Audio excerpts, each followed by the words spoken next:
இந்த உயிர்த்தெழுந்த பண்டிகை ஆராதனையிலேயும் கர்த்தரை ஆராதித்து மையப்படுத்த வந்திருக்கிற உங்கள் ஒவ்வொருவரையும் இரட்சகர் இயேசு நாமத்தில் தனிப்பட்ட விதங்களில் ஒவ்வொருவரையும் வாழ்த்துகிறேன், வரவேற்கிறேன். ஆண்டவர் உங்கள் எல்லாரும் கர்த்தர் ஆசீர்வதிப்பார். அதே சமயத்தில் பிறந்த நாள் இந்த வருஷத்திலே 49வது பிறந்த நாளை காண அடியனுக்கு கர்த்தர் பாராட்டின மகாபெரிய கிருபைக்காய் சிலாக்கியதற்காய் எனக்காய் ஜெபிக்கிறேன். உங்களை எல்லாரையும் மனதார வாழ்த்துகிறேன். உங்களுக்கு நன்றி உள்ளவனாக இருக்கிறேன். கர்த்தர் உங்களை ஆசீர்வதிப்பாராக. யோசேப்பு சொன்னது போல நானும் என் வீட்டாருமோ வென்றார் கர்த்தரையே கர்த்தருக்காக நான் இருக்க சேவிக்க ஆண்டவர் தொடர்ந்து கிருபை செய்வாராக. உங்களை எங்களுடைய ஜெபங்களில் என்னுடைய உள்ளத்தை என் மனதில் என் இருதயத்திலிருந்து உங்களை யாரையும் எடுக்க முடியாது. ஆமென். யோவான் எழுதுகிறார், பேதுரு எழுதுகிறார், அப்போஸ்தலர் எழுதுகிறார். இவர்கள் எல்லாம் அவங்க சபை மக்களை குறித்து எழுதும்போது என் உள்ளம் போல இருக்கிற நீங்கள், என் இருதயத்தில் இருக்கிற நீங்கள், என் மனதா இருக்கிற நீங்கள் என்று இவர்கள் எல்லாம் சொல்லுகிறதை போலத்தான் நீங்கள் தான் எல்லா சூழ்நிலையும் மனதாய் உள்ளமாய் இருதயமாய் இருந்து கர்த்தருக்குள்ள வாழ்த்து. ஆமென். எங்களை நேசிக்கிறீர்கள், கனம் பண்ணுகிறீர்கள். கர்த்தர் உங்களை அதற்கேற்ற நிறைவான பலம் தந்து ஆமென். பரிசுத்தவான்களுக்கு நீங்கள் ஊழியம் செய்ததினால் செய்து வருகிறதுனால் உங்களுடைய அன்புள்ள பிரயாசத்தை மறக்காமல் பல மடங்கு என்னால உங்களுக்கு திரும்ப என்னால எந்த பிரதிபலனும் நீங்கள் செய்ததற்கு மாறு கிரியை எனக்கு செய்ய முடியாவிட்டாலும் ஆமென், எனக்கு செய்ததை நீங்கள் ஆண்டவருக்கு செய்கிறபடினால் மறக்காத நீதியுள்ள தேவன் பல மடங்கு பலனை உங்களுக்கும் உங்கள் குடும்பங்களுக்கும் உங்கள் பிள்ளைகள் பேரப்பிள்ளை சந்ததிக்கு கர்த்தர் தந்து நிறைவாய் நடத்துவாராக. அல்லேலூயா. ஆமென். கர்த்தர் நல்லவர். சில நிமிடங்கள் தான் ஆண்டவர் நேற்றிரவு உயிர்த்தெழுந்த பண்டிகை ஆராதனை ஏற்கனவே இதற்காக ஜெபம் பண்ணி கொண்டே இருக்கிறேன். நேற்று ஜெபிக்கிற பொழுது ஒரு வார்த்தை என்னோடு சொல்லணும் பேசணும் ஜெபம் போது ஆண்டவர் யோபுவின் புஸ்தகம் 42ஆம் அதிகாரம் 2ஆம் வசனத்தின் மூலம் கர்த்தர் என்னோடு இடைப்பட்டார். அதையே உங்களுக்கும் சொல்ல வேண்டும் என்று ஆவியானவர் ஆமென் இந்த பண்டிகை ஈஸ்டர் ஆராதனையிலே அவர் உணர்த்துகிறதினால் அதற்காக நான் ஆயத்தமாய் வந்திருக்கிறேன். ஆமென். யோபுவின் புஸ்தகம் 42ஆம் அதிகாரம் 2ஆம் வசனம் எல்லா திருப்பிகளும் சேர்த்து சொல்லி கர்த்தரை மையப்படுத்த போகிறோம். அல்லேலூயா. ஆமென். வாசிங்க பார்க்கலாம். வாசிக்கலாமா? தேவரீர் சகலத்தையும் செய்ய வல்லவர், நீ செய்ய நினைத்தது தடைபடாது என்பதை அறிந்திருக்கிறேன். வலதுகரம் உயர்த்தி தேவரீர் சகலத்தையும் செய்ய வல்லவர், நீ செய்ய நினைத்தது ஆமென் தடைபடவே தடைபடாது.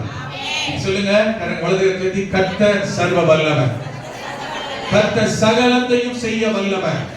இப்ப பக்கத்துல இருக்கிற யாரையோ ஒருத்தர் கையை சொல்லுங்க, உங்க வாழ்க்கையில கர்த்தர் செய்ய நினைத்தது தடைபடாது. உங்க வாழ்க்கையில கர்த்தர் செய்ய நினைத்தது தடைபடாது, யாராலும் தடுக்கவும் முடியாது. கர்த்தர் உங்களுக்கு அற்புதம் செய்வார். இதுவே தீர்க்க தரிசனமாய் இந்த உயிர்த்தெழுந்த பண்டிகை ஆராதனையில் ஆண்டவர் உங்கள் ஒவ்வொருவருக்கு அந்த வார்த்தைகளினால கர்த்தர் உங்களை ஆசீர்வதித்து நடத்துவாராக. ஆமென். ஏசாயா 43:13 சொல்லும் பொழுது தேவன் அவர் சொல்லுகிறார், நான் செய்கிறதை தடுக்கிறவன் தடுப்பவன் யார்? அல்லேலூயா. அப்படியென்றால் ஒன்றை புரிந்து வைத்துக் கொள்ளுங்கள், உங்களுக்கும் எனக்கும் தேவன் செய்ய போகிற ஒன்றை எந்த மனிதனாலும் எந்த சக்தியாலும் எவராலும் தடுக்கவே முடியாது. ஒருவேளை உங்கள் நன்மைக்கோ ப்ரமோஷனுக்கோ சமாதானத்துக்கோ ஆசீர்வாதத்துக்கோ யாரோ தடையா இருக்கிறாங்க, யாரோ கெடுக்கிறாங்க, யாரோ சொல்லி கொடுக்கிறாங்க, இவங்களால தான் இந்த பிரச்சனையா அப்படி நினைப்பீர்களானால் அவர்கள் யாராய் எப்படிப்பட்டவர்களாய் உங்கள் பார்வையில் அவர்கள் எவ்வளவு பெரிய ஆளா உங்களை எதிர்க்க முடியாதவர்களாய் உங்களால் தடுக்க முடியாதவர்களாக இருக்கலாம். ஆனால் உங்களுக்காகவும் எனக்காகவும் தேவனாகிய கர்த்தர் யாராய் இருந்தாலும் எப்பேற்பட்ட சக்தியா இருந்தாலும் எப்பேற்பட்ட வஞ்சகம் சூழ்ச்சியா இருந்தாலும் உங்களுக்காகவும் எனக்காகவும் தேவன் இறங்கி செய்ய போகிற ஒன்றை கட்டாயம் செய்வார். அவர் சர்வ வல்லவர். அவர் செய்ய நினைத்ததை ஒருத்தராலும் தடை பண்ண வேண்டும். அல்லேலூயா. அவர் கர்த்தருடைய செயல்பாடுகளை செய்கிற போது அதை கண்டுபிடிக்கும் ஞானவான் பூமியில் யாருமே கிடையாது. அல்லேலூயா. ஆராய்ந்து முடியாத பெரிய காரியங்களை எலிப்பாஸ் என்கிற ஒரு மனிதன் சொல்லுகிறான், யோபுவும் அறிக்கையிடுகிறான். அவர் யோபு 1:10 சொல்லப்படுது, அவர் ஆராய்ந்து முடியாத பெரிய காரியங்களையும் எண்ணி முடியாத அதிசயங்களை கர்த்தர் செய்கிறார். சொல்லிட்டு யோபு 37ஆம் அதிகாரம் 5ஆம் வசனத்திலே இன்னும் கொஞ்சம் அழுத்தமாய் ஆழமாய் பதிவிடுகிறார். கிரகிக்க கூடாதபடி பெரிய காரியங்களை செய்கிறாராம். கரங்களை உயர்த்தி ஆமென். தேவன் கிரகிக்கவே முடியாது, யோசிக்கவே முடியாது. இப்படி எல்லாம் கர்த்தர் செய்ய முடியுமாயா, இப்படி எல்லாம் ஆண்டவர் செய்வாராயா, இதெல்லாம் இப்படி நடக்குமாயான்னு நாமே சில நேரத்துல யூகிக்க, சிந்திக்க, யோசிக்க கிரகிக்கவே முடியாத அளவுக்கு பெரிய காரியங்களை செய்கிற நம்முடைய தேவன். எரேமியா தீர்க்கதரிசி சொல்கிறார் 32ஆம் அதிகாரம் 19ஆம் வசனத்துல, யோசனையில் பெரியவர் அவர். அவரை மாதிரி யாரும் யோசிக்க முடியாது, அவரை மாதிரி யாரும் சிந்திக்க முடியாது, அவரை மாதிரி யாரும் பிளான் பண்ண முடியாது, அவரை மாதிரி யாரும் திட்டம் பண்ண முடியாது. இதெல்லாம் யாருக்கு தெரியுமா? நம்ம வாழ்க்கை குறித்து அவர் ஏற்கனவே பிளான் பண்ணும்போது, நம்ம வாழ்க்கை குறித்து அவர் ஏற்கனவே திட்டம் பண்ணும்போது, நம்ம வாழ்க்கை குறித்து அவர் ஏற்கனவே யோசித்து வைத்திருக்கிற போது, அவருடைய பிளானுக்கும் திட்டத்துக்கும் யோசனைக்கும் ஈக்குவலா உலகத்துல யாருமே யோசிக்க முடியாது. அப்படின்னா ஒண்ணு யோசிங்க, உங்க வாழ்க்கை குறித்து ஆண்டவர் ஏற்கனவே யோசனை, சிந்தனை, ஆமென், மனதில் இப்படித்தான் வைத்திருக்கிறார். சொல்லி பார்க்கலாம். ஆமென். தூருக்கு வந்து 18 வருஷம் முடியுதா? 18 வருஷத்துக்கு முன்ன எனக்கு தெரியுமா, நான் இங்க இருப்பேன், நீங்க இங்க இருப்பீங்க, நம்மளோட பாப்பா பேப்பா 49 பிறந்தநாளை கொண்டாடுவோன்னு இந்த யோசனை ஆமென் இப்படி ஜோமனு எனக்கு ராத்திரி தான் தோணுச்சுன்னு சொன்னேன். எனக்கா ஜோம் பண்ணுங்கிற யோசனை எனக்கு ராத்திரி தான் தோணுச்சு. இப்படி ஒரு சம்பவம், இப்படி ஒரு சூழ்நிலை இருக்குன்றத நல்லா கவனிங்க. ஆண்டவருடைய யோசனை ஏற்கனவே இருக்கு. இல்லனா இந்த சந்தர்ப்பத்துல உங்களை சந்திக்க வைக்க ஆண்டவர் இந்த சந்தர்ப்பத்தை ஏற்படுத்தி இருக்க மாட்டார். நான் சொல்றீங்களா? ஆமென். உங்களுக்கு எனக்கு இது ஒரு கோ இன்சிடென்ட், ஆனா ஆண்டவருக்கு இது ஏற்கனவே ப்ரீ பிளான்ட்.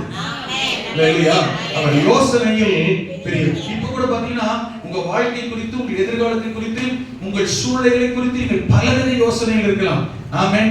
அந்த யோசனைகள் உறுதிப்பட வேண்டுமானால், அந்த யோசனைகள் நிலைவரப்பட வேண்டுமானால், அந்த யோசனைகள் வெற்றி பெற சக்சஸ் ஆக வேண்டுமானால், நீதிமொழிகள் எழுதிய பாருங்க, உன் யோசனைகளை, உன் வழிகளை கர்த்தருக்கு ஒப்புவித்து அவர் மேல் நம்பிக்கையாயிரு, அவரே காரியத்தை வாய்க்க பண்ணுவார். கைகளை உயர்த்தி ஹalleluya. ஆமென். பக்கத்துல சொல்லுங்க, என் யோசனையை ஒப்பு கொடுக்கிறேன். சொல்லுங்க, என் யோசனையை பாட்டு புதுசு பேசிக்கிட்டு இப்ப பேசுங்க, நானே சொல்றேன். ஆமென், ஆமென். உங்க யோசனையை ஒப்பு கொடுக்கிறேன், உங்க காரியம் வாய்க்கும். சொல்லுங்க, உங்க காரியம் தைரியமா சொல்லுங்க, திருப்பி சொல்லுங்க. சபையில் அறிவிக்கிற சில வார்த்தைகள் அப்படியே கர்த்தர் செய்வார். உங்க காரியம் வாய்க்கும். ஆமென். ஏன் தெரியுமா? பிரசங்கி சொல்லுகிறார் சாலமோன் 3ஆம் அதிகாரம் 11ஆம் வசனத்துல, தேவன் சகலத்தையும் அதினதி காலத்துல நேர்த்தியாய் செஞ்சிட்டாருங்க. ஹalleluya. Already amen, he made right thing, everything, perfect thing. Amen. God made everything in his right time. Amen. நேர்த்தியாய் செஞ்சிட்டாரு. செஞ்சத அடையறதான் பெற்றுக்கொள்வதுதான். அதுதான் நாம ஆயத்தமா. அத பிறகு நான் எப்படி கரெக்ட் பண்ணணும், என்னை எப்படி விட்டு கொடுக்கணும், என்னை எப்படி சரி பண்ணணும். ஹalleluya. ஆமென். என்னை எப்படி ஒப்பு கொடுக்கணும், ஆயத்தமாக்கணும், ப்ரிப்பேர் பண்ணணும். இதைதான் கர்த்தர் விரும்புகிறார். ஹalleluya. தேவன் எப்படிப்பட்ட தெரியுமா? இந்த காலத்துல சொல்லுகிறார், ஆமென், சகலத்தையும் செய்ய தேவன் வல்லவர். ஹalleluya. தேவன் தன்னுடைய மன விருப்பம், ஆமென், தன்னுடைய செயல்பாடுகள், தம்முடைய திட்டத்தை, ஆமென், தேவன் ஹalleluya ஏற்கனவே செய்து முடித்து வைத்திருக்கிறார்.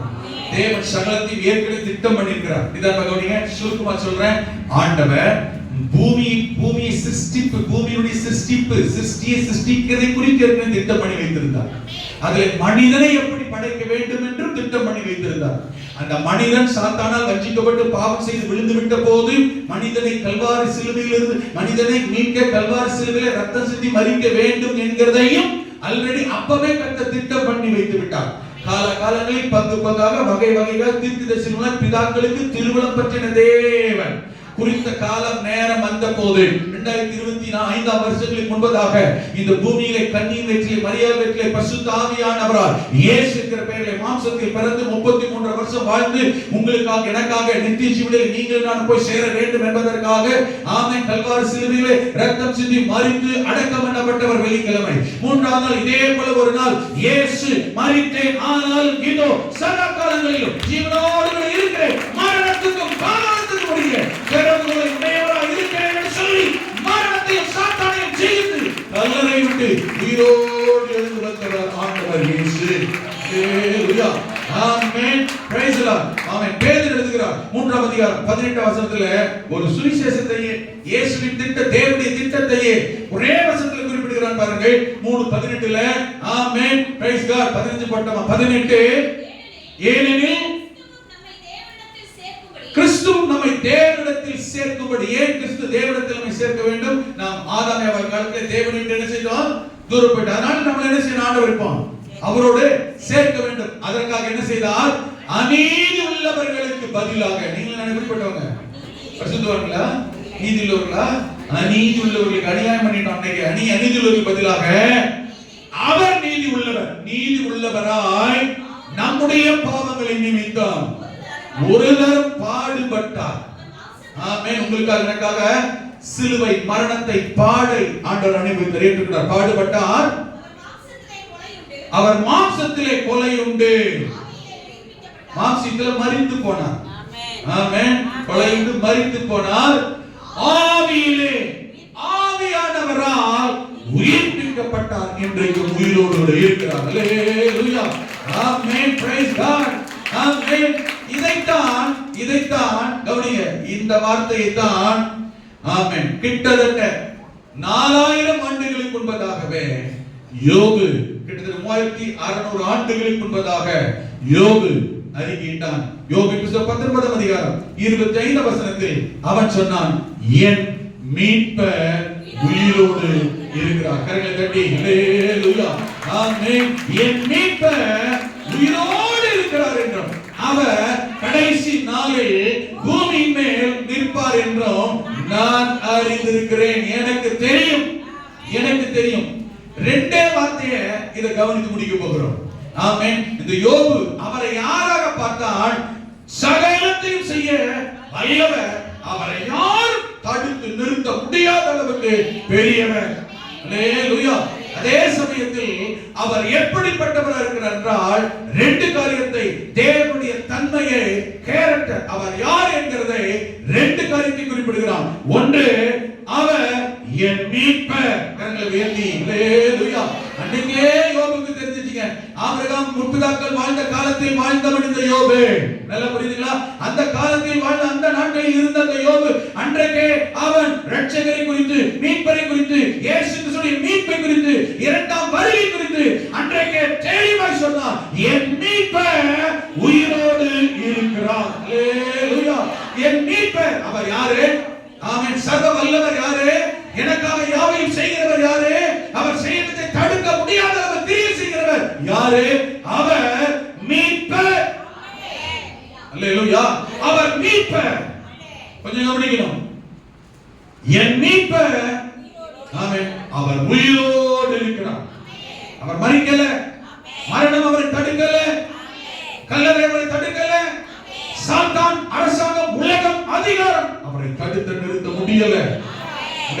அவர் உயிரோடு இருக்கிறார். எப்படிப்பட்டவர் தெரியுமா?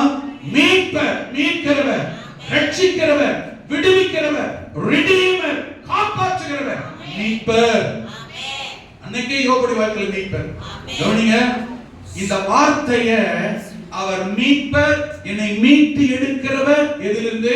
ஆமென். பாவம், சாபம், வியாதி, ரோகம், பிசாசு பிடி, சோதனை, ஆமென், கண்ணிகள், போராட்டங்கள் எதுவானாலும், எதிலே சிக்கப்பட்டு விட்டேனோ, எதிலே அகப்பட்டிருக்கிறேனோ, அல்லது எது என்னை பிடித்திருக்கிறதோ, எதிலே பாதிக்கப்பட்டிருக்கிறேனோ, எதிலே விழுந்து எழ முடியாமல் இருக்கிறேனோ, ஆமென், எதிலே தேவனை மகிமைப்படுத்த முடியவில்லையோ, எதிலே கர்த்தரை பிரியப்படுத்த முடியவில்லையோ, ஆமென், அதிலிருந்து தேவன் உங்களையும் என்னையும் மீட்டெடுக்க, விடுவிக்க, தூக்கி எடுக்க அவர் உயிரோடு இருக்கிறார். அவர் சர்வ வல்லவராக இருக்கிறார். அவர் ஆமென் சகலத்தையும் செய்கிற ஆண்டவராக இருக்கிறார். தாவீது சொன்னது போல உங்களுக்காகவும் எனக்காகவும் யாவையும் செய்து முடிக்கிற ஆண்டவராக இருக்கிறார்.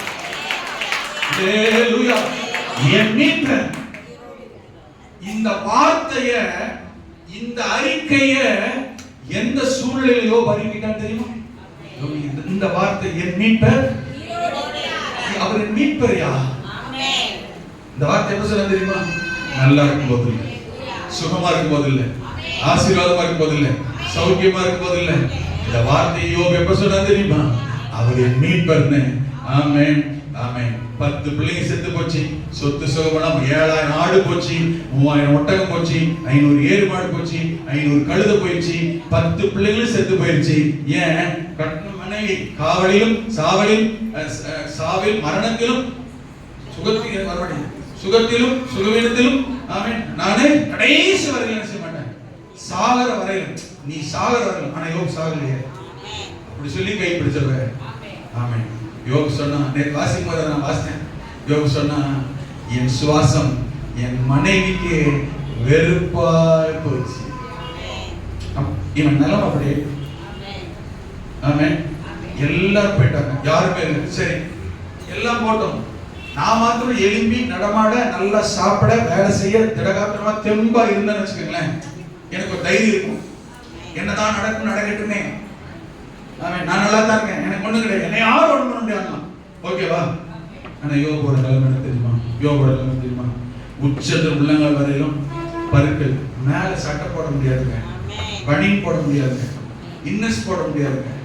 ஒரு சாக்கு துணி எடுத்து இடுப்புல சுத்திட்டு சாம்பல்ல போய் உட்காந்து புண்ணு அரிக்குது, கொப்பளம் தலையில அள்ளி போட்டுட்டு அரிப்பு தாங்க முடியல, ஓட்டை எடுத்து சொரட்டுனாங்க. தெருவில் போற நாய் இருக்கு பார்த்தீங்களா, நாயெல்லாம் பக்கத்துல இருந்து உட்காந்து படுத்துருச்சான். நாய்கள் அவன் பருக்களை வந்து நைக்கினதான். அந்த புதிய பாட்டில் அப்படித்தான் ஒருத்தன் சொல்லி, இவனும் அப்படித்தான் இருக்கணும். அவ்வளவு மோசமா, அவ்வளவு வருத்தம். எப்படிப்பட்டவன் தெரியுமா? கிழக்கத்திய புத்திரரிலேயே பெரிய பணக்காரன். 9 மாசத்துல எல்லாம் போய் ஒண்ணு இல்லாத நிலைமை பார்த்தான். உங்க வாழ்க்கையில என் வாழ்க்கையிலும் கொஞ்சம் யோசிக்க.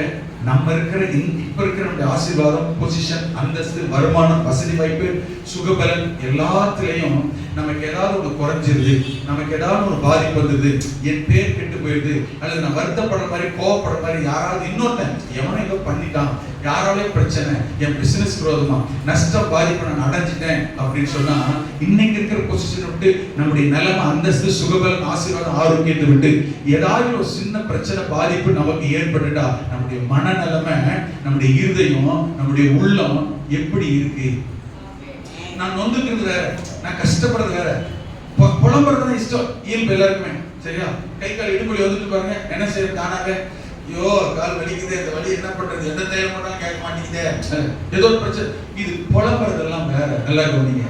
ஆனா நம்முடைய இருதயம், உள்ளம், நமக்கும் ஆண்டவருக்கும் இருக்கிற ஆவிக்குரிய ரீதியில, விசுவாச வாழ்க்கையில, ஆமென், கர்த்தருக்கு நமக்கு இருக்கிற உறவுல உங்களுடைய இருதயமும் என்னுடைய இருதயமும் என்னுடைய உள்ளமும், ஆமென், நம்முடைய நடக்கையும் எப்படி இருக்கு? நான் வசனத்தை ஸ்டெப் சொல்லாம கண்டினியூ சொல்லி முடிச்சிடலாம்னு போயிட்டு இருக்கேன்.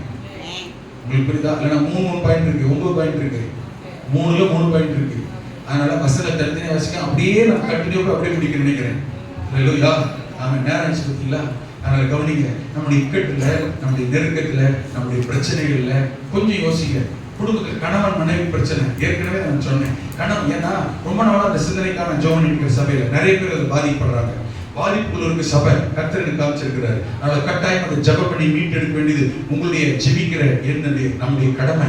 ஆமென். கணவன் மனைவி பிரச்சனை, ஆண்டவரோட உறவு எப்படி இருக்கு? ஜெபம் பண்றீங்களா? வேதம் வாசிக்கிறீங்களா? உபவாசிக்கிறீங்களா? ஆராதனை பண்ணீங்களா?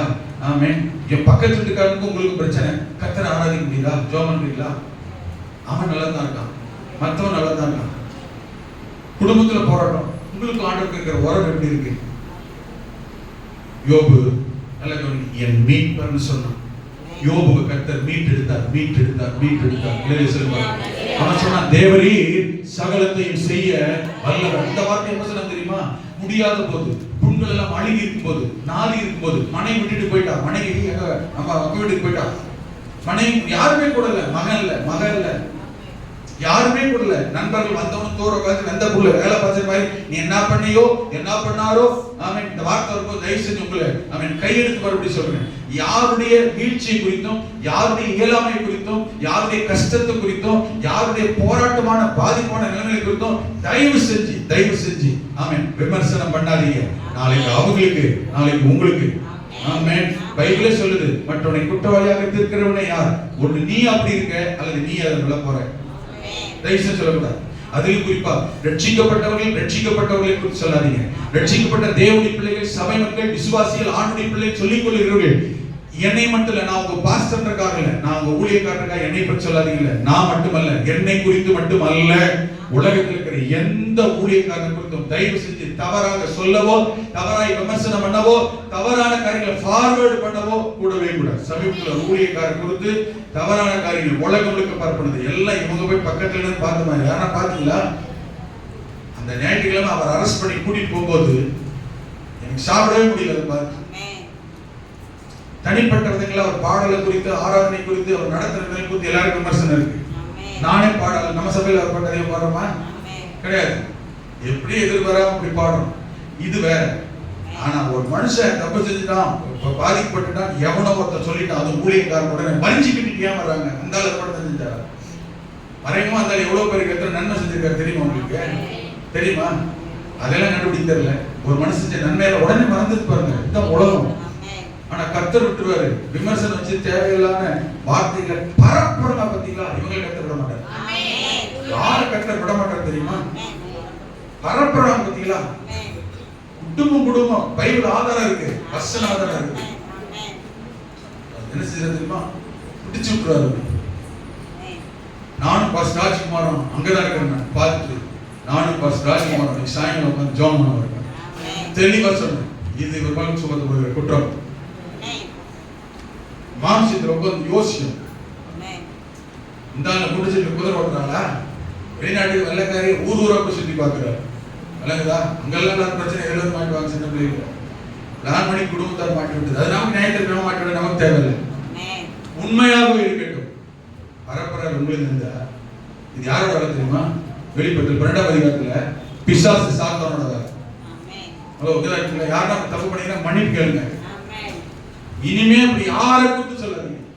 அந்த ரைட்ஸ் உங்களுக்கு எனக்கு உள்ளது இல்லை. உண்மையிலே ரட்சிக்கப்பட்டவன் என்ன செய்யணும்? நான் இன்னைக்கு ராத்திரி ஏன் தப்ப உண்மையாவே எடுத்து போட்டுங்க இருக்கட்டும். ஆமாங்க, உங்களுக்கு என்ன? என்னோட கேள்வி தான். உங்களுக்கு என்ன?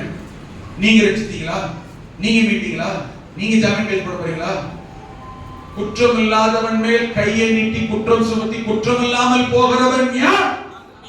இந்த வசனம் 1 சாமுவேல் 15ஆம் அதிகாரத்துல தாவீது தெளிவா சொல்லியிருக்கிறான். 14ஆம் அதிகாரத்தில் 16ஆம் அதிகாரத்தில் திரும்ப திரும்ப சொல்லணும். நமக்கு இருக்க வீண் பம்பு நான் சொல்றது புரியுதா இல்லையா? தெரிஞ்ச என்ன செய்யணும்? ஜெபம் பண்ணுங்க. ஆண்டவரே உண்மையா இருந்தா மனம் திரும்பிட்டு ஜெபம் பண்ணுங்க. பிரச்சனையா இருந்தா உண்மை இல்லாட்டாக அல்லது வெளியில வர உதவி செய்ய சொல்லுங்க. இது எல்லாத்துக்குமே உங்களுக்கு பரலோகத்துக்கு நல்ல பலன் தான் வரணும். சாபத்தை நீங்களும் நானும் பிள்ளைங்க மேல என்ன செய்யக்கூடாது? இழுத்து வச்சு தேடி போடக்கூடாது. இன்னொன்னு சொல்லிடுறேன், இன்னொரு ஊழியக்காரனுக்கே இப்படி ஜெபம் பண்ண அப்படி பிரச்சனைனா உங்க ஊழியக்காரன் கூட தெரிஞ்சாலோ, உங்க ஊழியக்காரர் குறித்து சொன்னாலோ, உங்க ஊழியக்காரர் குறித்து உங்க போதற்கு பரப்பினாலோ இதை விட பல மடங்கு சாபம் வரும். விடவே மாட்டாரு. நான் என்ன சொல்றேன்? உண்மையாவே இருக்கட்டும். என்ன செஞ்சிருக்கீங்க? ஒரே ஒரு வசனம் சொல்லிட்டா புதிய ஏற்பாட்டுல ஆமென் பவுல் எழுதுற ரோமர் எழுதுறாரு, கர்த்தர் தெரிந்து கொண்டவன் மேல் குற்றம் சாட்டுகிறவன் யார்? அவனை நீதிமான் ஆக்குகிறவர் கர்த்தர். ஒரு தெரியுமா? கூப்பிரட்சி படுத்து 3 நாள் வாசப்பட்டு கண்ணீர் விட்டு கதறிச்சோமா ஆனாப்பட்ட ஆகாப் ராஜா. ஹலோ கேளுங்க, சில வசன சத்தியங்களை தெரிஞ்சுக்க உணர்வடைங்க. ஆனாப்பட்ட ஆகாப் ராஜா இஸ்ரவேல்ல பயங்கரமா பாவம் செய்ய பண்ணினான். ஆகாப் எசபேல் தெரியுமா? ஆமா வரலையா? ஆமென். 18ஆம் அதிகாரத்துல எலியாவுக்கு கோபம் வந்துச்சு. ஆண்டவர் வருத்தப்பட்டான். அவனை கொல்றத விட்டுட்டு ஆகாப் ராஜா எவ்வளவு கொடூரமான பாவி, எவ்வளவு பயங்கரமா இஸ்ரவேலை விக்கிரகங்களை நடத்தி இயேசுவின் பொண்டாட்டிக்கு பயந்து தொடரடி ஒன்பது முன்னாடில போய் ஓடிறவன். அவன் பேச்சை கேட்டு தீர்க்கதரிசியை கொல்ல சொன்னவன். கீழே தோட்டத்துக்காக ஒருத்தர் கொலையை பண்ண பொண்டாட்டிக்காக. எவ்வளவு கேவலமானது தெரியுமா ஆகாப் ராஜா? ஆமென். நம்ம கையில கிடைச்சாலும் என்ன வேணாலும் பண்ணலாம். மாம்சிக்கல அவ்வளவு மோசமான கர்த்தருக்கு விரோதமா தேவனுடைய ஜனங்களுக்கு விரோதமா ஊழியர்களுக்கு விரோதமா செஞ்சவன். ஆனா 12வது வாசி பாருங்க, கடைசி வசனங்கள் வாசிக்கும்போது எலியாவுக்கு போய் கர்த்தர் சொல்றாரு, ஆமென், நானு ஆகாப்பை மன்னிச்சு விட்டுறேன், அவன் காலத்துல செய்யல எந்த தீங்கும். ஆகாப்புக்கு சுவர் விடுகிற சுவரில் நீர் விடுகிற நாய் முதல் விட மாட்டான், அவனை அடிச்சு கொல்ல போறான் கர்த்தர். அவ்வளவு கோபம் அவன். புரியுதா? அப்படி தப்பு பண்ணுவேன். ஆனா தகார் என்ன பண்ணாரு தெரியுமா? எலியா கூப்பிட்டு இப்ப நான் அவனுக்கு செய்யல, அவன் பின்னாடி குமாரன் காலத்துல செய்யறேன், அவனை விட்டுறேன், அவனை மன்னிக்கிறேன். எப்படி இருக்கு? கொஞ்சம் கவனிக்கணும். சொல்லிட்டு ஒரு வார்த்தை சொன்னாரு, என்ன தெரியுமா? அவன் தன்னை எனக்கு முன்பாக ஆகாப் எனக்கு முன்பாக தன்னை தாழ்த்தினதை நீ என்ன பண்ணுவ? இப்போ நான் சொல்றது விளங்குது? இவன் தப்பு பண்ணிட்டான், உண்மைதான், ரைட்டு, ஓகே. கர்த்தர் சமூகத்தில் உபவாசம் போட்டு கண்ணீர் விட்டு ஆண்டவரே அவனை விட மாட்டான் கர்த்தர்னு ஆண்டவர் இறங்க மாட்டாரா? இறங்க எது வரைக்கும் தெரியுமா? சபை வருகை, தேவனுடைய வருகை வரையிலும், தேவன் சபை இருக்கிற வரையிலும், பரிசுத்தாவின் பூமியில் இருக்கிற சபையின் காலம் வரையிலும், எப்பேற்பட்ட மனதையும் பாவியும் மனம் திரும்புகிற மன்னிப்பு பெறுகிற காலத்தில், கிருபையின் காலத்தில் வாழ்ந்து கொண்டிருக்கிறோம். கிருபையுடைய பாவம் செய்யலாம் அர்த்தம் இல்ல, பாவத்திற்கு மன்னிப்பை கத்த வைத்திருக்கிறார். அதே சமயத்தில் வெளுத்து விட்டார், ரட்சிக்கப்பட்ட பாவம் செஞ்சு வெளுத்து விட்டார், சரி பண்ணா நீதிமன்ற பூமியில சரி கிட்ட இருப்பார், அது இருக்கு. ஆனா மன்னிக்காம இருக்க மாட்டார். யாருக்கு? ஆகாப் தன்னை தாழ்த்தினதை கண்டாயா, இறங்கிட்டாரு, ஆண்டவர் புடிச்சிட்டு மாறிட்டாருங்க. ஆண்டவரே சொல்லுங்க வந்து விளங்குதா? நம்ம அழுதுட்டா கண்ணீர்ட்டா ஆண்டவர் பொறுக்காது. உங்களுக்கு விளங்குதா? போயிட்டு அவனை பாடுறா, நீ போய் சொல்றா, மழை பெய்யாது, பூமி நிறுத்த சொன்ன, மழை நிறுத்த சொன்ன, பனி நிறுத்த சொன்ன, எல்லாத்தையும் சொல்லி இவன் அனுப்பிட்டு இவர் அங்க போய் அழுதான் ஆமாம். அதனால எளியா போவது தெரியுமா? ஆமா, ஆண்டவர் போய் பேசுற பாருங்க, என்ன ஆண்டவர் எப்படி பண்ணிட்டு. அப்ப நான் என்ன சொல்றேன், நீங்களும் சரி நானும் சரி. ஆமென். இப்ப இவன் நியாயம் இருந்தா என்ன ஆகுது? இப்போ எளியா போய் ஆகாப்ப நியாயம் இருக்கிறான்னு வச்சுக்கோங்க, கர்த்தர் மாறிட்டாரே, இவன் நியாயத்துக்கு என்ன ஆகும்? அப்ப ஆண்டவர் சொல்றாரு, கர்த்தர் அபிஷேகம் கையை நீட்டி குற்றம் இல்லாம இருக்கும். அவன் குற்றம் செஞ்சது அவன், இவன் போய் குற்றவாளி நான் போய் கேட்கறேன்னு இவனை கர்த்தர் குற்றம் நியாயம் செஞ்சுட்டார். நீ குற்றவாளி போடாட்டார். அது ஏன் வேலை? ஒருத்தர் சரி பண்ண கரெக்ட் பண்ண மன்னிக்கிறது மன்னிக்காது நான், நீ இல்ல போடாட்டார். அதனால தயவு செஞ்சு சொல்றேன். ஆமே, இப்போ ஒரு குற்றம் பண்ணிட்டாங்க, இப்ப ஏன் வேலை தெரியுமா சிஸ்டர்? ஒரு சரியில்லை, சரிப்படுத்திக்கங்க. கரெக்ஷன், கரெக்ட் பண்றது, சுட்டி காட்டுறது, உணர்த்துறது தான் என் வேலை. என்ன நிறைய தூக்கி நான் போய் நிறைய தூக்கி போடுறது, நான் போய் பருவத்தில் கொண்டு விட்டுறது என் வேலை இல்லை. வழிகாட்டுறது என் வேலை. உங்களுக்கு புரியுதா? சொல்ல புரியுதுங்களா? நீ உணர்ந்தினா, உணர்வடைஞ்சினா, மனந்திருந்தா, ஒப்பு கொடுத்தினா, கரெக்ட் பண்ணினா ஓகே ரைட். இல்லையா நான் உங்ககிட்ட திரும்பி உட்கார முடியும்? அது உட்கார இருக்கீங்களா? யாரை நினைந்திருக்காரு, எந்த ஒழிக்க நினைந்திருக்காரு. வந்தவன் யோகோட நண்பர்கள் வந்தாங்கல்ல, அவன் என்ன பண்ணிட்டு போயிட்டான்னு தெரியுமா? நிதானமா கவனிக்கணும். ஆண்டவர் சொன்னாரு, இந்த கொஞ்சம் கவனிங்க, இந்த குற்றம் சுமத்துறாங்க பாத்தீங்களா, அவங்க மேல ஆண்டவருக்கு கோபம் வந்திருது. நான் சொல்ல புரியுதுங்களா? கொஞ்சம் புரிஞ்சுக்கங்க தயவு செஞ்சு. நாம் அப்படிப்பட்டவர்கள, ஆசீர்வதிக்கப்பட்டவர்கள், மற்றவர்கள் ஆசீர்வாதமாய் மாற்ற நம்ம வந்தவர்கள். ஆமென். நம்ம சமாதானத்தின் புத்திரர்கள், ஒப்புரவாக்குதலை ஊழியத்தை செய்ய வந்தவர்கள். அல்லேலூயா. ஆமென். இதுல நல்ல கவனிங்க. என்ன பிறண்டுல மோசே விஷயத்துல கூட பாருங்க, அவனை குற்ற சுமத்துற உடனே ஆண்டவர் என்ன செய்ய முடியல, ஏத்துக்க முடியல. கர்த்தர் மிரியாம் ஆரோனை கோபப்பட்டார். ஆமென்.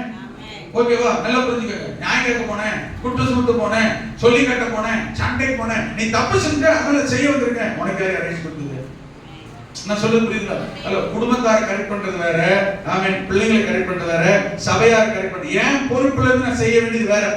ஒரு ஊழியர்கள் தப்பு பண்ணிட்டான், ஏன் பொறுப்பா? விமர்சனம் பண்றது என் பொறுப்பு வேலையா? போர்ட் கொடுக்க வேலையா? ஃபார்வர்ட் பண்றது என் வேலையா?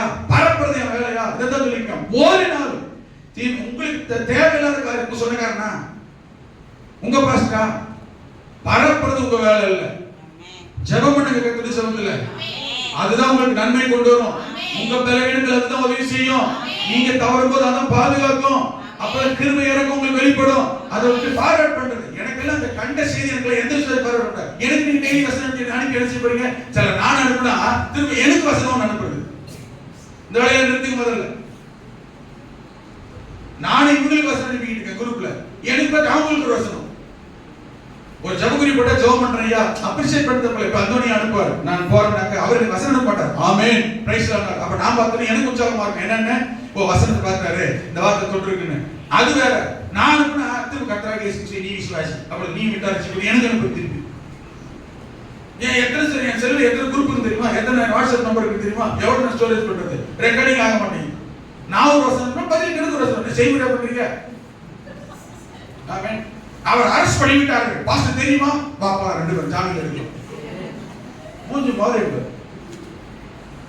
உன்னை கர்த்தர் அனுப்ப சொன்னாராக்கும், பாஸ்டர் அனுப்ப சொன்னாராக்கும். ஆமென். ஐயோ உங்க மேல ஆத்மா அழியுது, அனுப்புங்க. அதுக்காக ஜெபம் பண்ணாங்க. ஊழியர் கம்பெனி பண்ணிட்டாராம். எவ்வளவு இது பாருங்க, வீடு விடாம இருப்பாரு. இல்ல என்ன நேரில் பார்த்து மாதிரி கணக்கு பார்த்து கொண்டு அடிச்சாங்க பாருங்க. அந்த அம்மா ட்ரெஸ் எல்லாம் ஓடினாங்க. உடனே ஓடட்டம் உள்ள உட்கார வச்சு கேட்பாரு, உயிரோட நொங்கிடுவார் கட்டு. இவங்க பக்கத்துல இருந்து பார்த்த மாதிரி நான் பார்த்தேங்க. இன்னைக்கு உயிரோட வச்சிருக்காரு அந்த ஊழியக்காரன் ஜெபம் பண்ணுறாங்க கிருபையா தெரியுமா? பரப்புறவங்க தான் கர்த்தர் கண்டுபிடிக்கிறார்.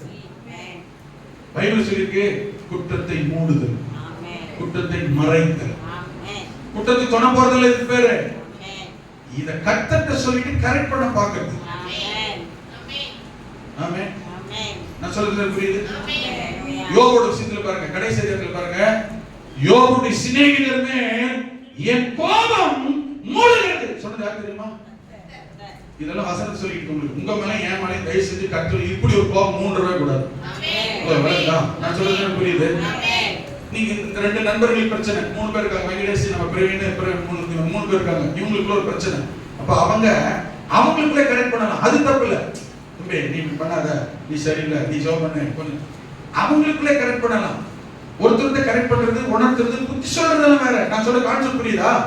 ஆனா இவன் ஒருத்தருக்கு அவன் குறைய கொண்டு போய் சம்மதமில்லாத பரப்புறது வேற. நான் சொல்ல புரியுதா? இது செய்யாதீங்கன்னு நானும் செய்யக்கூடாது, நீங்களும் செய்யக்கூடாது. இது அடாத வழக்கு. அமைச்சர் ஏறிட்டு போயிடுவான், நாளைக்கு அவர் வந்துடுவார் பாருங்க வெளியில. பேசணும்னா எங்க வைப்பீங்க? சொன்னவங்க தப்பதான் சொல்லிட்டான், சொன்னவங்க போய் தான் சொல்லிட்டான், தெரியாம தான் சொல்லிட்டான், அறியாம தான் சொல்லிட்டான். லைன்ல விட்டு எடுக்கலாம் எல்லாத்தையும். பேரை எடுத்துக்கிட்டீங்களா? இப்ப நீங்களே போடுங்க பாப்பா எல்லாருக்கும் யூடியூப்ல, அவர் தப்பு பண்ணல, நாங்க தெரியாம சொல்லிட்டோம், மன்னிக்கிறோம் கேட்பீங்களா? இவங்க கேட்க மாட்டாங்க, கர்த்தர் விட மாட்டாங்க. ஊழியக்காரங்க விட மாட்டாரு, பரிசுத்தவான்கள் விட மாட்டாரு, பக்கத்து வீட்டுக்காரங்க விட மாட்டாரு, கொண்டாட்டத்தை விட மாட்டாரு, புருஷனை விட மாட்டாரு, மாமனார் நோங்கி விட்டுருவாரு. நீங்களும் கவனமா இருக்கணும். நான் என்னை பத்தி என்னோட கான்செப்ட் தான், உண்மையா இருந்தா பரப்புறது வேலையா தெரிஞ்ச ஜோபன் தூக்கி விட உதவி செய்யும். ஆமென். அதுக்காக தப்புக்கு தொடப்ப சொல்லல, இதெல்லாம் தெளிவா புரிஞ்சுக்கோங்க. நம்ம வேலை இல்லைங்க. நீங்க பரிசுத்தவான்கள் ஜெபம் பண்ண வச்சு கூட ஜெபம் தாங்க பண்ணணும். ஆமென். அது நாம கரெக்டா இருப்போம் தெரியுமா? எந்த வழிக்கு எந்த வழின்னு தெரியுமா உனக்கு? அப்ப என்ன ஆகுது நம்ம நிலைமை? வசனங்கள்லாம் ஆராயணும், நிதானமா கவனிக்கணும். இருபுறம் கருக்குள்ள பட்டயம். இங்க கவனிங்க, சிநேகிதர்கள் வர்றாங்க, சிநேகிதர்கள் கூட அவனுக்கு ஆதரவு தெரிவிக்கல. இப்படி யோபுடைய நிலைமை எல்லா இடத்துலயும் பாத்தீங்கன்னா ரொம்ப பாதிக்கப்பட்டு கைவிடப்பட்ட ஆமென் போராட்டமான நிலைமையில சொன்னா என் மீட்பர் இருக்கிறார். என்ன அர்த்தம்? என்னை மீட்கிற ஒருவர் இருக்கிறார். என்னை மீட்கிற ஒருவர் இருக்கிறார். அல்லேலூயா. ஆமென். என்னை தூக்கி விடுகிற ஒருவர் இருக்கிறார். ஒருவேளை தகப்பனே, தாயே, சகோதரனே, சகோதரியே, பிள்ளைகளே எந்த விதத்துல பாதிக்கப்பட்டு மன வருத்தத்தோட, வேதனையோட, கவலையோட ஆமென் இதிலிருந்து மீண்டு வெளியில வர முடியல நினைக்கிறீங்களோ, யோபு எல்லாராலும் கைவிடப்பட்டு ஒடுக்கப்பட்டு சரீரம் பலவீனப்பட்டு பாதிக்கப்பட்ட நிலைமையில சொன்னான் என் மீட்பர் உயிரோடு இருக்கிறார், என்னை மீட்கிறவர் இருக்கிறார். யோபு என்ன செய்ய தெரியுமா? முதற்களவால பாவம் செய்யல. ஆமென். ஆண்டவருக்கு தீங்கு செய்யல, தூஷிக்கல. என்ன தெரியுமா? கர்த்தர் கொடுத்தார், கர்த்தர் எடுத்தார், கர்த்தருடைய நாமத்துக்கு ஸ்தோத்திரம். அல்லேலூயா. இது கர்த்தர் அனுமதித்து இருக்கிறார். அதனால என் வாழ்க்கையில கட்டாயம் என் வலி, என் வேதனை, என் பிரச்சனை, என் இழப்பு, என் நஷ்டம், என் பாரம், என் போராட்டம் எல்லாம் நீங்கும் என்று சொன்னார். ஆமென். அல்லேலூயா. அப்ப மீட்பர், என்னை மீட்கிறவர் இருக்கிறார். ஆமென். உயிரோடு இருக்கிறார். அல்லேலூயா. ஆமென். அத சொல்லிட்டு 3 காரியத்துல இந்த யோபு தான் இருக்கிறான். 1 ஆமென் கர்த்தரை மகிமைப்படுத்தினான். எந்த இக்கட்டு சூழலிலும் கர்த்தர் உங்களை மீட்க ஆமென் எப்போதும் எல்லா சூழலிலும் பிரச்சனைகள், போராட்டங்கள், கவலை, நெருக்கத்தில் கர்த்தரை மகிமைப்படுத்துகிற பாத்திரமாக இருங்கள். என்ன மகிமைப்படுத்தினா? கர்த்தரை துதித்தான், ஸ்தோத்திரம் பண்ணான். உதட்டளவால என்ன செய்யல? பாவம் செய்யல. இரண்டாவது ஆண்டவரே சாட்சி சொன்னாரு. ஆமென். இவன் என்னுடைய தாசன். ஆமென். யோபுவை போல உத்தமன் இல்லை. ஆமென். இக்கட்டிலேயும் நெருக்கத்திலேயும் பிரச்சனையிலேயும் கர்த்தர் உங்களை குறித்தும் என்னை குறித்தும் நாம யாரா இருக்கணும்? பாஸ்டர் சொல்றது இல்ல, பக்கத்து வீட்டுக்காரர் சொல்றது இல்ல, மனுஷன் சொல்றது இல்ல. கர்த்தர் என்ன சொல்றாரு? கர்த்தர் சொல்வாராங்க, நீ என் மகன், உபத்திரவத்தில் உண்மையா இருக்கிற, உத்தமமா இருக்கிற, குற்றமற்றவனா இருக்கிற, சரியா தான் இருக்கிற, சாட்சியா இருக்கிற. சாட்சி சொல்வாராங்க. கர்த்தர் சாட்சி. நான் மோசேக்கு சொன்னாங்க, தாசனாகிய மோசேயோ அப்படிப்பட்டவன் அல்ல. கொர்நேலியை பத்தி சாட்சி சொன்னாரு, நீ நீதிமான், நல்லவனும் நீதிமானும் உத்தமனுக்கு சாட்சி பெற்றாய் என்று சொன்னார். ஆமென். இஸ்ரவேல் ஜனங்களை குறித்து சொல்லும், ஆபிரகாமை குறித்து சொல்லும்போது, ஏசாயா 41 நினைக்கிறேன், ஆபிரகாமை குறித்து சொல்லும்போது என் சிநேகிதனாகிய ஆபிரகாமின் சந்ததியே. எபிரேயர் 11 அதிகாரத்தை வாசித்தீங்கன்னா இந்த ஜனங்கள் என்னுடையவர்கள்னு சொல்லிக் கொள்ள தேவன் வெட்கப்படலை. உங்களை என்னை பார்த்தா நானே அடிக்கடி என்னை குறித்து கேட்பேன். இப்ப என்னை பார்த்து கர்த்தர் சொல்றாரு, நீ ஏன் மகன் சொல்றதுக்கு ஆண்டு வெக்கப்படுறாரா, சந்தோஷப்படுவாரா? அவர் எங்க அப்பான்னு நான் சொல்லலாங்க, நான் சொல்றது எத்தனை புரியுது? நான் சொல்லிக்கலாம் ஏசு எங்க ஆண்டவர்னு. அவர் சொல்றாரா நீ என் மகன்? ஐயா புரியுதா தம்பி, புரியுதா? அவர் உங்களை என் மகன் சொல்லுவாரா? அவர் மகன் சொல்லக்கூடிய அளவுக்கு உங்க நடக்க இருக்கா, சாட்சி இருக்கா, அர்ப்பணம் இருக்கா, விசுவாசம் இருக்கா, கர்த்தருக்காக வைராக்கியம் இருக்கா? இரண்டாவது சாட்சியுள்ள வாழ்வான் தான். மூணாவது ஆமென், நீங்க இந்த கடைசி 42 10 வசனம் வாசினா, யோபு தன் சிநேகிதருக்காக மற்றவர்களுக்காக ஆமென் பரிந்து பேசி ஜெபம் பண்ணினான். யார் சொல்லி தெரியுமா? கவனி, யார் சொல்லி தெரியுமா? கர்த்தர் சொன்னாரு, உன் நண்பர்கிட்ட சொல்லு, காலையில கொண்டு சொல்லு, அவங்களுக்காக பலி செலுத்து. இப்ப கர்த்தர் சொல்றாரு, இந்த சூழ்நிலையும் கர்த்தருக்கு பயன்படுகிற, தேவ சித்தம் செய்கிற, ஆண்டவருக்கு பிரயோஜனப்படுகிற பயன்படும் பாத்திரமாய் வாழ்ந்தான். அல்லேலூயா. 3 1 ஆமென், கர்த்தரை மகிமைப்படுத்துகிற பாத்திரம். இரண்டாவது சாட்சியுள்ள பாத்திரம், கர்த்தரால் பயன்படுத்தப்படுகிற பாத்திரம். எனக்கு கஷ்டம் வந்தாலும், நான் பிரச்சனையோட இருந்தாலும் கொஞ்சம் கவனிங்க, கர்த்தர் உங்களை பயன்படுத்த விரும்புறாருன்னா உங்க நெருக்கத்தையும், கடன் பிரச்சனையும், போராட்டத்தையும், பாதிப்பையும் ஆண்டவர் உங்களை பயன்படுத்துறாரு, உங்களை கேட்கிறாரு, ஊழியம் செய்ய சொல்றாரு, தியாகம் பண்ண சொல்றாரு, அர்ப்பணிக்க சொல்றாருன்னா ஆமென், உங்களை பாதிப்புள்ள ஆட்கள்ல உங்களை 2 மடங்கு ஆசீர்வதிக்க போறாரு. புரியுது? நான் சொல்ல புரிஞ்சா? யோபுக்கு எல்லாமே நஷ்டம், ஆனா என்ன அவனே முடியல, எந்திரிச்சிக்கவே பலன் இல்லை. ஆனா அவனை போய் காலையில கொடுத்து பலி செலுத்தி ஜெபம் பண்ணுன்றார், நண்பர்களுக்காக உன்னை பயன்படுத்த விரும்புறார். ஆமென். நாம என்ன தெரியுமா? கர்த்தரை ஆசீர்வதிக்கிறதுக்கு வாங்கன்னு கூப்பிட்டா, பயன்படுத்துறார் வாங்கன்னு கூப்பிட்டா, உயர்த்த போறார் வாங்கன்னு கூப்பிட்டா, நாம சாக்கு போக்கு சொல்றோம், ஐயா அது வந்துலியான்னு. அப்போ கவனிங்க, சாக்கு போக்கு சொல்லி தேவனுடைய பயன்பாட்டை விட்டு விலகினால், கர்த்தருடைய திட்டத்தை விட்டு விலகும் போது நம்முடைய வாழ்க்கை அடுத்த கட்ட லெவலில் உயர்த்தப்படுகிறது இல்ல. ஆனா தேவை, நெருக்கம், பிரச்சனை, போராட்டத்தின் மத்தியிலே தேவனுக்கு பயன்பட ஒப்பு கொடுக்கும் போது வந்திருக்கிற நண்பர்கள், பார்க்கிற உறவினர்கள், ஏளனம் பண்ணவன், தூஷித்தவன், அவமானப்படுத்தினவன், விட்டுட்டு ஓடனவன், ஆமென், எல்லா மத்தியிலையும் கர்த்தர் 2 மடங்கு கர்த்தர் யோபுவின் முகத்தை பார்த்தார். அவன் முன்னிலை காட்டிலும் பின்னிலை 2 மடங்கு கர்த்தர் ஆசீர்வதித்து சொன்னார். இரட்டிப்பான நன்மை கர்த்தர் தந்தார். அந்த இரட்டிப்பான நன்மையை தருகிறவர் அவர் இன்றைக்கும் உயிரோடு இருக்கிறார். யோபுவின் தேவன், ஆபிரகாமின் தேவன், இஸ்ரவேலின் தேவன், தாவீதின் தேவன், என்னுடைய தேவன், ஆமென், நம்முடைய தேவன், நம்மை நடத்த உயர்த்த அவர் வல்லவராக இருக்கிறார். என் மீட்பர் உயிரோடு இருக்கிறார். ஆமென், அவர் மீட்கிறவராக இருக்கிறார். இரண்டாவது ஒரு வார்த்தை சொல்லி இருக்கு, அவர் பூமியின் மேல் நிற்பார். என் மீட்பர் உயிரோடு இருக்கிறார். 19:25 ஆமென், கடைசி நாளில், கடைசி நாள்னா அவன் வாழ்ந்த காலம் வேற, அப்ப இயேசு வருகை காலம், அது பிற கடைசியில் சொன்னா கடைசி நாள், கடைசி நாள் வருகை காலத்தை சொல்லுகிறான். பாருங்க, எந்த காலத்துல வாழ்ந்தவன் ஆண்டுடைய வருகை குறித்து எப்ப சொல்றான் பாருங்க. எந்த காலத்துல வாழ்ந்தவன் ஆண்டுடைய வருகையை எப்படி சொல்றான் பாருங்க, வருகை குறித்து சொல்றான் பாருங்க. இனிமே வரப்போற கனிலாம் பிறக்கவே இல்லை, வருகை குறித்து அன்னைக்கே எவ்வளவு விசுவாசம், எவ்வளவு பெரிய தரிசனம், எவ்வளவு பெரிய வெளிப்பாடு.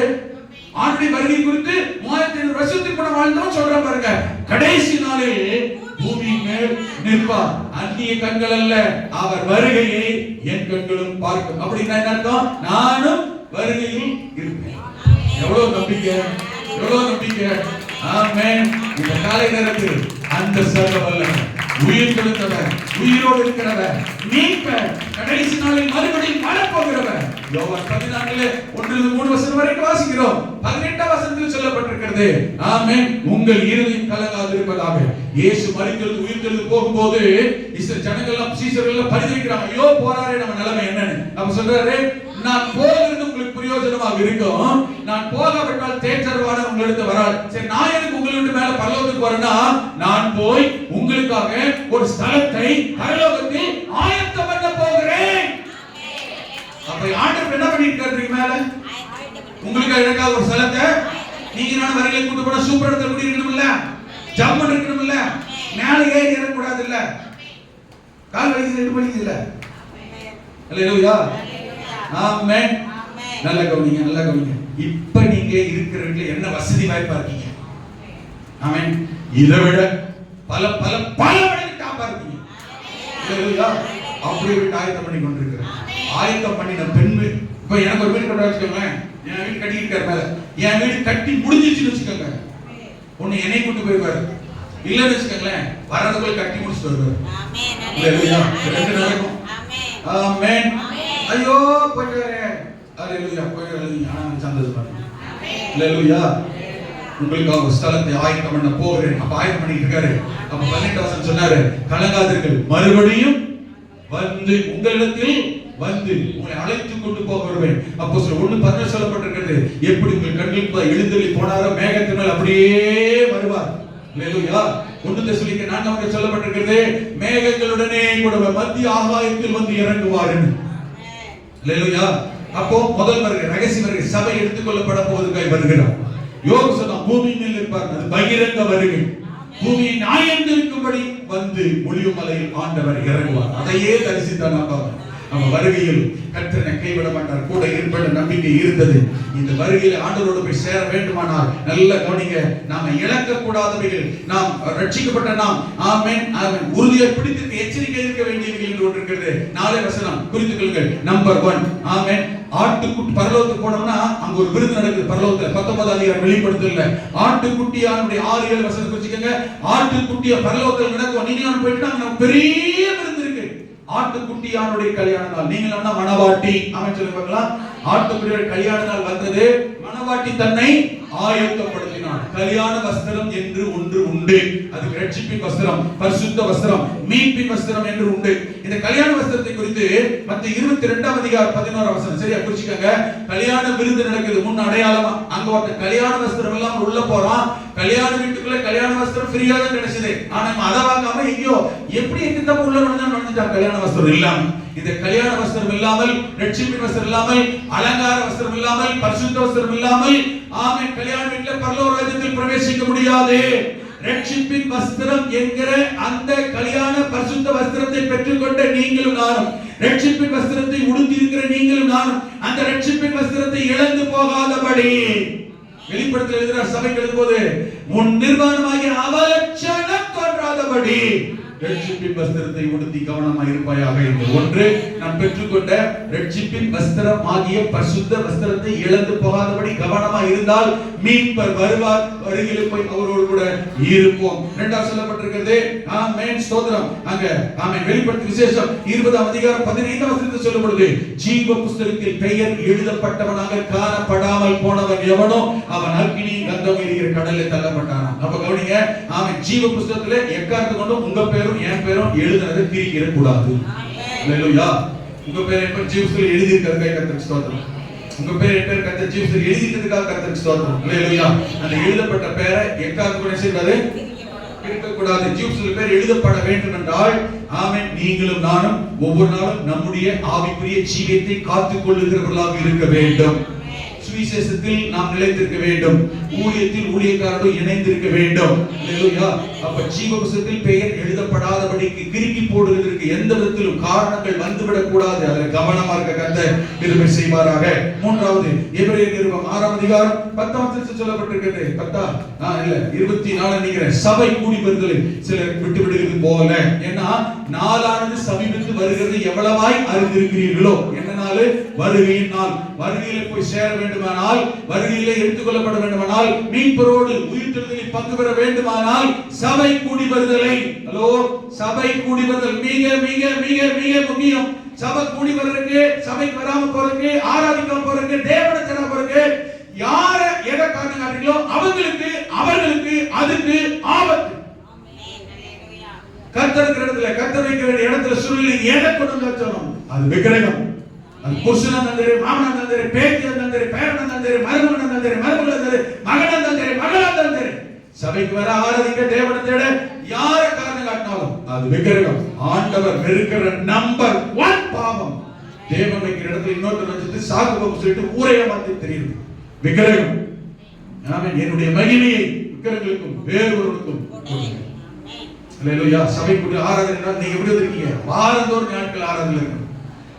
நீங்க யார இடக்காரங்க அதுக்கு ஆபத்து வருங்க, அதுக்கு பிரச்சனை வருங்க, வேற காலியா இருக்க, குடும்பத்துல சிக்கல் வருங்க, கடன் பிரச்சனை மாட்டிட்டு வருங்க, நஷ்டத்துக்கு போயிருக்கீங்க, குடும்பத்துல யாருக்கு நீங்க நல்லவங்க நினைச்சீங்களோ வியாதி பெறணும்னா அவங்கள உங்களால தாக்கும். நீங்க தான் சாபத்துக்கே காரணம். உங்க குடும்பம் உருப்படாம போறதுக்கு நீங்க தான் காரணம். உங்க வீட்டை தண்டிக்கப்படுறதுக்கு நீங்க தான் காரணம். உங்க வேலையை இழக்கிறதுக்கு நீங்க தான் காரணம்.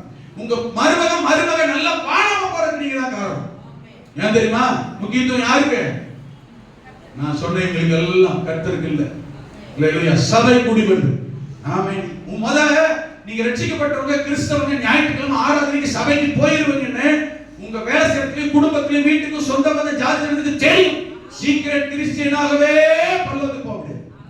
கர்த்தர் அறிக்கை பண்ணாம வெளியரங்கமா சொல்லாம நீங்க கிறிஸ்தவன் காட்டாம ரட்சிக்கப்பட்டவன்னு சொல்லாம பரலோகத்துக்கு போகவே முடியாது. அல்லேலூயா. ஆமென். தர்ஷா என்ன காரணம் சொன்னாலும் சரி, இன்னைக்கு மேல என்ன சாட்சி சொன்னாலும் சரி, ஞாயிற்றுக்கிழமை ஆராதனை மிஸ் பண்ணக்கூடாது. ஆமென். கர்த்தருடைய பந்தியை மிஸ் பண்ணக்கூடாது. ஆமென். கர்த்தர் ஆராதிக்கிற ஆராதனை மிஸ் பண்ணக்கூடாது. சபை கூடுதல் குடும்ப இணைப்பை விடவே கூடாது. அவன் வரலையா நான் போயிட்டு அவங்களுக்கு வரல, நான் உன்னால நான் கேட்டேன் என்னால அப்படி போயிடக்கூடாது. அல்லேலூயா. நாளை எங்க வீட்டுல அப்படிதான் அடிக்க சொல்லிட்டே இருக்கேன். என் மனைவி வரலையா ஒரு கூட்டத்துக்கு வரதுக்கு லேட் ஆகுதா விட்டுட்டு வா, நான் போயிட்டே இருக்கேன். உன்னால நான் நடந்துக்கு போக என்னால நீ நடந்துக்கு போற. ஆமென். என்ன பெருசா கட்டி போற மாதிரி ஒட்டி வர மாதிரி கதை போய் ஏமாத்துறது. இவர் போயிட்டு அவரு போயிடுற மாதிரி, இந்த அம்மா போயிட்டு இவரு நான் உடன்கட்டை ஏறி அவங்களோட வந்துடுற மாதிரி என்ன ஏமாத்தம் போய் சபைக்கு வரதுக்கு மாத்திருப்பாரு. ஆமென். இவங்க ஊழியத்துக்கு வரல நானும் வரல, இவர் ஜபத்துக்கு போல நானும் போல, இவர் ஆராதனைக்கு நானும் போல, அவர் போல கொண்டு போக மாட்டேன் போக மாட்டேன். அதான் வெளிப்பாடு. அல்லேலூயா. ஆமென். கர்த்தருக்குள் ஆண்டவர்களுக்கும் சபை கூடி வருது. ஒரு நாள் விடாத இருக்குன்னா பரலோகத்துக்கு போறேன். நான் சொல்ற வசனம் எபிரேயர் 6:24-25 சபை கூடி வருது. முந்தின அதே வசனம் நாளான சமீபித்து வருகிறது எவ்வளவாய் பார்க்கிறீங்களா? சபைக்கு கர்த்தருடைய நாள்ல கர்த்தரே ஆராதிக்க உன்னை கூட பரலோகத்துக்கு தனியா சாதிக்க போறாரு. நான் சொல்றது எனக்கு புரியுது? ஆமென். கர்த்தருடைய நாள்ல ஒரு குட் ஃப்ரைடே அன்னைக்கு, ஈஸ்டர் அன்னைக்கு, ஞாயிற்றுக்கிழமை ஆராதனை அன்னைக்கு கர்த்தரை ஆராதிக்க வரல, உன்னை எல்லாம் பரலோகத்துக்கு கொண்டு போய் என்ன சாதிக்க போறாரு? நீ போய் என்ன செய்ய போற? ரட்சிக்கப்பட்ட நீ, ஞானஸ்நானப்பட்ட நீ, அபிஷேகப்பட்ட நீ, ஊழியர் சொல்ற நீ, ஊழியத்துக்கு போற நீ, விசுவாசம் சொல்ற நீ, கர்த்தரை ஆராதிக்க வரல, நான் உன்னை பரலோகத்துக்கு கொண்டு போய் என்ன செய்யணும்? ஆமென். சபை கூடி வருதல் விட்டுட்டீங்கன்னா வரையில போக முடியாது. உயிரோடு இருக்கிற பார்க்க முடியாது, மீன் பெறலாம் பார்க்க முடியாது. கடைசியா சொல்லப்பட்டிருக்கிறது. ஆமென். பெற்றுக்கொண்ட அபிஷேகத்தை, பரிசுத்த ஆவியானவரை துக்கப்படுத்தக்கூடாது. அபிஷேகத்தையும் வல்லமையையும் வரங்களையும் கர்த்தர் கொடுத்த கிருபை. இன்னொருத்தருக்கு இல்லாத சிறப்பு, முதல் பரிசுத்த ஆவியை இழந்துடக்கூடாது. இரண்டாவது இன்னொருத்தருக்கு இல்லாத சிறப்பு, இன்னொருக்கு இல்லாத தாளந்து, இன்னொருக்கு இல்லாத வசதி, இன்னொருக்கு இல்லாத வாய்ப்பு, இன்னொருக்கு இல்லாத கர்த்தருக்கு பயன்படுத்தும் சந்தர்ப்பத்தை தேவன் உங்களுக்கு ஏற்படுத்துவாரானால் அதை வழி மட்டும் வாழ்நாள் மட்டும் என்ன செய்யக்கூடாது? இழந்தரை விட்டுறவே கூடாது. எபேசியர் 4ஆம் அதிகாரம் 19 வசனம். வசனம் வாசிங்க, ஜெபம் பண்ண போறோம். எபேசியர் 4ஆம் அதிகாரம் 19 வசனத்தையும் 5ஆம் அதிகாரம் 30ஆம் வசனத்தையும் ஒரு வாசிங்க. அவ்வளவுதான், முடிஞ்சது. ஜெபம் பண்ணலாமா? எடுக்கு இன்னும் எடுக்கிறீங்க. உணர்வு இல்லாதவர்களாய் 4:13 உணர்வில் வாசிங்க. 4:10 அவர் சிலரை 4:13 ஆமென். நான் பைபிள் படிட்டேன். மீட்கப்படும் நாளுக்கு என்று முத்திரையாக பெற்ற தேவனுடைய பரிசுத்த ஆவியை துக்கப்படுத்தாதிருங்கள். சரிங்களா? ஆமென். 4:30. ஆமென். அதுக்கு எபேசியர் 5:30 வாசிங்க. 4:30 அதுக்கு 5:30 இல்லையா? இல்ல, நான் ஒரு ரெஃபரன்ஸ் ஒரு வருஷத்தை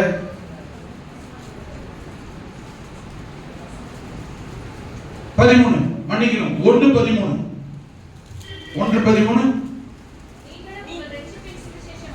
நீங்களும் உங்கள் ரட்சிப்பின் சுவிசேஷமாகிய சத்திய வசனத்தை கேட்டு விசுவாசிகளான போது. எத்தனை பேர் விசுவாசி இருக்கீங்க சொல்லுங்க பாருங்க. உங்க சபையில விசுவாசிகளா இருக்கீங்களா? ஹலோ. ஆமென். விசுவாசிகளான போது வாக்குத்தத்தம் பண்ணப்பட்ட பரிசுத்த ஆவியால் அவருக்கு முத்திரை போடப்பட்டது. எதிரே பரிசுத்த நிமிஷத்தை விட்டுக்கீங்க. அப்ப நீங்க எல்லாம் யார் தெரியுமா? முத்திரை போடப்பட்ட. you are all selected people, chosen people. ஹalleluya. முத்திரை போடப்பட்ட பரிசுத்த ஆவி உங்களை முத்திரை போட்டார். சக்க நல்லா செலக்ட் பண்ணார். எது தெரியுமா? உங்களை மீட்டுட்டார். பரலோகத்துக்கு போறதுக்கு ஆண்டவர் மீட்கப்படும். எதுக்காக முத்திரை போட்டார் தெரியுமா? இப்ப அந்த 4:30 வாசிங்க. இப்ப வாசிங்கன்னா புரியும். எதுக்கு முத்திரை போட்டாரு? மீட்கப்படும் நாளுக்கென்று முத்திரையாக பெற்ற பரிசுத்த ஆவி. எதுக்கு முத்திரை போட்டுருக்காரு? அப்ப தெரிஞ்சுக்காக பரிசுத்த அபிஷேகத்தை பெற்றது எதுக்கு அடையாளம்? வருகையில் போய் சேர்றதுக்கு அடையாளம், மீட்கப்படுவதற்கு அடையாளம். விளங்கிட்டா? வசனம் விளங்கிட்டா? ஆமென். அல்லேலூயா.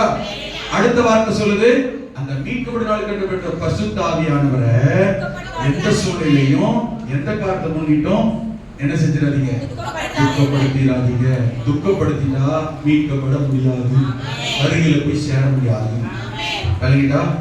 வலது கரத்தை உயர்த்தி கண்களை மூடி, ஆண்டவரே என் மீட்பர் உயிரோடு இருக்கிறார், இந்த பூமியிலே என்னை வாழ வைப்பார், வருகையிலே பரலோகத்தில் என்னை கொண்டு போய் சேர்ப்பார்.